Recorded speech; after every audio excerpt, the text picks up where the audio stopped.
సాధారణంగా కంపెనీలో ఉద్యోగులకు ఇయర్లీ ఒకసారి హైక్ చేయడం, అప్పుడప్పుడు బోనస్లు ప్రకటిస్తుంటాయి. ఉద్యోగుల శాలరీని బట్టి ఆయా కంపెనీలో పర్సెంటేజీ కింద ఈ అమౌంట్ను ఇస్తుంటాయి. అయితే చైనాలో ఓ కంపెనీ బోనస్ విషయంలో వెరైటీగా ఆలోచించింది. హెజన్ మైనింగ్ క్రెయిన్ కో లిమిటెడ్ అనే సంస్థ ఒక పొడబాటి టేబుల్పై 70 కోట్ల రూపాయలను పరిచింది. ఆ తర్వాత ఉద్యోగులను టీంలుగా ఏర్పాటు చేసింది. 30 టీంలను ఒకరి తర్వాత ఒకరిని పిలిచి ఆ అమౌంట్ను లెక్క పెట్టించింది. దీనికి 15 నిమిషాల సమయం కూడా ఇచ్చింది. ఈ టైంలో ఎంత అమౌంట్నో సరిగ్గా లెక్క పెడితే ఆ అమౌంట్ను బోనస్గా తీసుకోవచ్చని తెలిపింది. అంతే, ఈ బంపర్ ఆఫర్కో ఉద్యోగులంతా ఫిదా అయ్యారు. వేగంగా డబ్బులను లెక్కించి బోనస్లను జేబులో వేసుకున్నారు.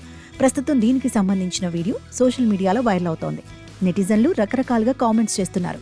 ఇలాంటి ఆఫర్ తమ కంపెనీలో కూడా ఉంటే బాగుండేదని అంటున్నారు. కాగా ఈ బంపర్ ఆఫర్ను వినియోగించుకున్న ఓ ఉద్యోగి అధికంగా 12.07 లక్షల రూపాయలు లెక్కించి బోనస్ పొందినట్లు తెలిసింది.